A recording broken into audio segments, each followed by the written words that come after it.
इस बिजनेस का सबसे बड़ा मूल मंत्र मैं आपको बताना चाहता हूं। तेजी से बड़ी टीम बनाने का, एक बड़ा एम्पायर खड़ा करने का मंत्र बनाना चाहता हूं। एक उदाहरण से, एक व्यक्ति अपने जीवन में बहुत शिद्दत से ईश्वर की उपासना करता था, पूजा करता था, और करते करते कई वर्षों बीते और एक संत के आश्रम में गए और उस संत ने उसे एक पत्थर दिया, उसे बताया, पत्थर की निशानी बताई संत ने, और यह बताया कि तुम्हें पत्थरों का ढेर मिलेगा जहां जाओगे उस पत्थर को ढूंढने के लिए।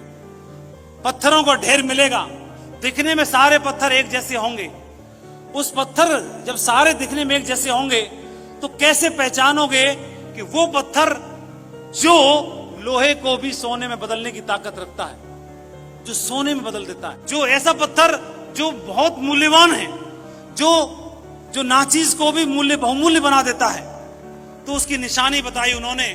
वो निशानी ये बताई कि जितने सारे पत्थर होंगे वो सारे पत्थर ठंडे होंगे, और जिस पत्थर को जो खास है, विशेष है, जब छुओगे तो वो गर्म होगा। बस दिखने में सब एक जैसे हैं, बाकी सब पत्थर ठंडे होंगे, वो गर्म होगा। और के किनारे, नदी के किनारे पत्थरों का ढेर लगा हुआ, वो पत्थर तुम्हें मिलेगा इसी ढेर में। ढूंढना शुरू करो, तुम्हारे जीवन में बदलाव आएगा। और वो गया, पत्थर उठाया, देखा वो तो ठंडा है। अब वो वहीं अलग करे तो सारे पत्थर मिक्स हो जाएंगे, तो इसलिए उसने सोचा क्यों ना इस पत्थर को उठा के पानी में फेंक देता हूं, तो छटते जाएंगे, मेरे काम का नहीं है। उठाया, फेंक दिया, उठाया, फेंक दिया, उठाया, फेंक दिया, उठाया, फेंक दिया, उठाया, फेंक दिया, उठाया, फेंक दिया, उठाया, फेंक दिया, क्योंकि सभी कैसे हैं? ठंडे हैं। ये भी ठंडा, फेंक दिया, ये भी ठंडा, फेंक दिया, ये भी ठंडा, फेंक दिया, ये भी ठंडा, फेंक दिया, ये भी ठंडा, फेंक दिया। 100 पत्थर फेंक दिए, 200 पत्थर फेंक दिए, 300 पत्थर फेंक दिए, 400 पत्थर फेंक दिए, 500 पत्थर फेंक दिए। पूरा दिन निकल गया, पूरा दिन निकल गया। और उठाया, फेंक दिया, उठाया, फेंक दिया, उठाया, फेंक दिया, उठाया, फेंक दिया, उठाया, फेंक दिया। और जैसे फेंकते फेंकते फेंकते फेंकते फेंकने की प्रैक्टिस हो गई, और पत्थर उठाया, गरम निकला, तब तक फेंक दिया।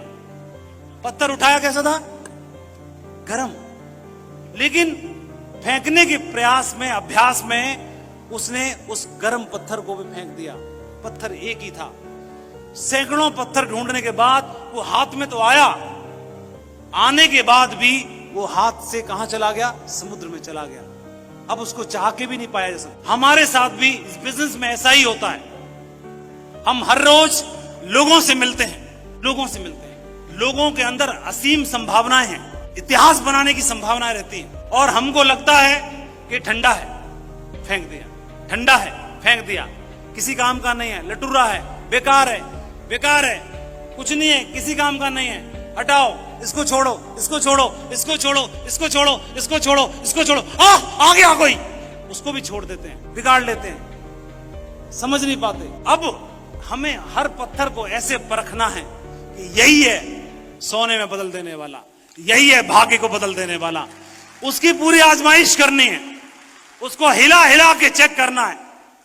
कब कौन, दिखने में सब एक जैसे ही है, कब कौन अविनाश बन जाएगा, कब कौन सतीश बन जाएगा, कब कौन अजय पंडित निकलेगा, कब कौन निकलेगा, ये कहना बहुत मुश्किल है। लेकिन अगर हमने उसको हिला हिला के देख लिया, बोले रिजेक्ट करोगे तो तुम खुद करोगे स्वयं को, मैं अपने आप से तुमको कभी रिजेक्ट नहीं होने दूंगा। उसको हिला हिला के प्रयास करना है। कर पाओगे सभी? मैं इस बिजनेस में बिल्कुल भी चलने के लिए तैयार नहीं था। मेरे अपलाइन ने, सिस्टम ने मेरे को इतना हिलाया, इतना हिलाया, इतना हिलाया, इतना मांझा कि मैं इस बिजनेस में इतिहास लिखने के लिए मेरे को तैयार कर लिया। और शिव नाडर बोलते हैं, मैं नेतृत्व के अवसर नहीं देता, लोगों को अपॉर्चुनिटीज नहीं देता, बल्कि उन लोगों के ऊपर निगाह रखता हूं जो कमान संभाल सकते हैं। हर आदमी बहुत महत्वपूर्ण है, ये बिजनेस बहुत महत्वपूर्ण है। बिजनेस में हर एक आदमी बहुत महत्वपूर्ण है। बूंद बूंद से सागर बनता है, और हमारे साथ जो लोग हैं असीम संभावनाओं से भरे हुए हैं। उसको पहचानिए, उस व्यक्ति के साथ अच्छे रिश्ते बनाइए, वो व्यक्ति के साथ समझिए, अपने रिलेशन डेवलप करिए, पहचानिए। आज वो नहीं कर पा रहा, आज नहीं कर पा रहा, आज नहीं कर पा रहा, कल भी नहीं कर पा रहा, लेकिन एक दिन आएगा वो आपके लिए गर्व बनेगा, आपके लिए फक्र जरूर बनेगा, उसका एहसास दीजिए।